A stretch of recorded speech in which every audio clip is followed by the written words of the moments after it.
pratiquement 4 années, nous avons l'habitude d'organiser la rentrée solennelle des masters. La rentrée des masters qui pour nous est une cérémonie officielle, une cérémonie solennelle et qui permet de valoriser nos masters et de discuter, du moins de faire connaître à l'opinion publique nationale mais aussi internationale la diversité, la richesse, l'abondance et également la générosité académique de notre faculté par rapport à la déclinaison des formations telles que demandées par le gouvernement et en particulier par Madame la ministre de l'Enseignement supérieur de la Recherche scientifique.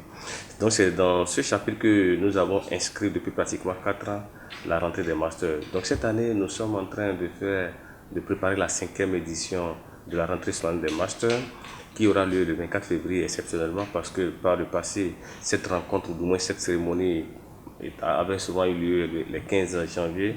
Mais cette fois-ci, l'année dernière également, il y a une dérogation, c'est compte tenu de la disponibilité des parrains. Si déjà pour la première édition, le seul master avait été parrainé par une institution de la Cour, notamment la Cour constitutionnelle, la deuxième par l'UMOA, la troisième par la CEDEAO et la quatrième par la vice-présidente de la République, Mme Talata, qui sera hommage. Donc la 5e édition sera parrainée par la Chine.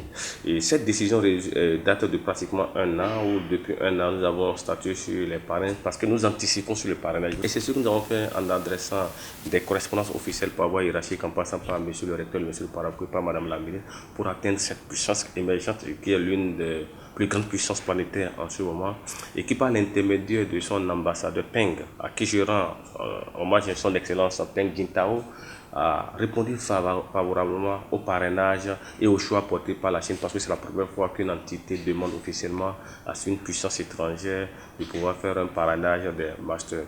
Donc nous avons été reçus en audience par son excellence l'ambassadeur de Chine au Bénin pendant près de 2 heures d'horloge qui a été très sympathique, très fraternel avec nous et qui, du point de vue du principe, a accepté. Donc en tenant compte des agendas des uns et des autres, nous avons estimé que c'était en février comme pour le faire et c'est de façon consensuelle avec l'ambassadeur de Chine que nous avons retenu la date du vendredi 24 février pour la rentrée officielle et solennelle des masters. Ça ne veut pas dire que les formations commencent le 24, les formations ont déjà commencé depuis novembre, mais comme c'est une tradition, on a voulu le faire. Parce que n'oubliez pas également que janvier aussi était compliqué cette année pour nous parce que nous avons également un autre master qui est très stratégique, le master études stratégiques sécurité politique de défense qui regorge la plupart des officiers de la sous-région et également des hautes personnalités. Et janvier également n'était pas aussi favorable pour ce master qui a lieu à Porto-Novo. Donc c'est pourquoi de façon consensuelle, nous avons retenu la date du 24 février pour la rentrée officielle et solennelle des masters.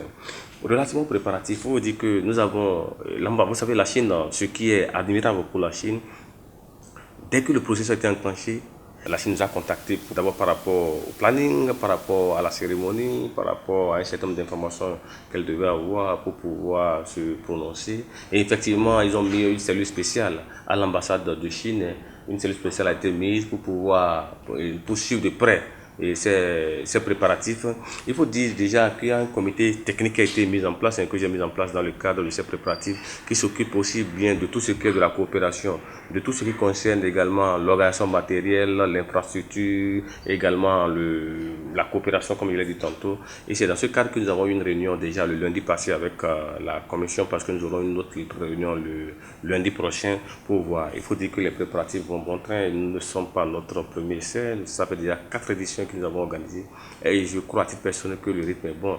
Donc déjà la presse a été contactée, les salles, l'ancienne mille qui nous est réservée traditionnellement a été réquisitionnée par monsieur le recteur dans le cadre de ce master, de cette rentrée.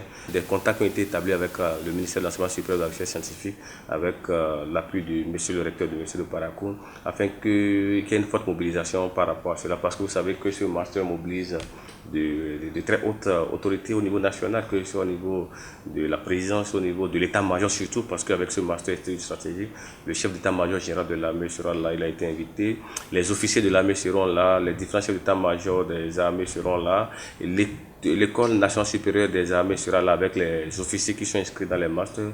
Tous nos auditeurs des masters également seront présents dans le cadre de ces préparatifs. Et il faut dire que du côté des loisirs, tout ce qui concerne la communication, parce qu'il y aura une communication très importante à l'occasion de ce master. Et cette année, le sujet qui a été retenu, c'est la politique extérieure de la Chine en Afrique. En réalité, vous savez, comme je l'ai dit, la Chine est dans l'offensive. C'est une puissance émergente et qui envisage d'ici 2040 être la première puissance concurrence mondiale, planétaire, hein, que sur tous les plans. Et donc, du coup, on veut voir sur tous les secteurs quelle est la politique extérieure de la Chine. Et cette communication sera présentée par un excellent collègue, hein, qui a fait sa thèse en Chine, le collègue Boko Draman, qui va nous dire la politique extérieure de la Chine, tant au niveau des missions de paix, au niveau académique, au niveau des infrastructures, au niveau sur le plan économique. C'est qu'il faut également qu'on aille parfois à cette école, non pas pour les copier parce qu'il n'y a pas un modèle unique de développement, c'est pour nous inspirer et voir sur tous les plans comment la Chine a pu se réussir à ce niveau qui est envié par la plupart des pays. Donc c'est pour dire que tout est fin prêt. Et la dernière réunion aura lieu le lundi pour faire les derniers réglages afin que nous puissions enclencher le processus. Abonnez-vous à la chaîne MP Vision TV et activez la cloche de notification pour ne plus rater nos vidéos.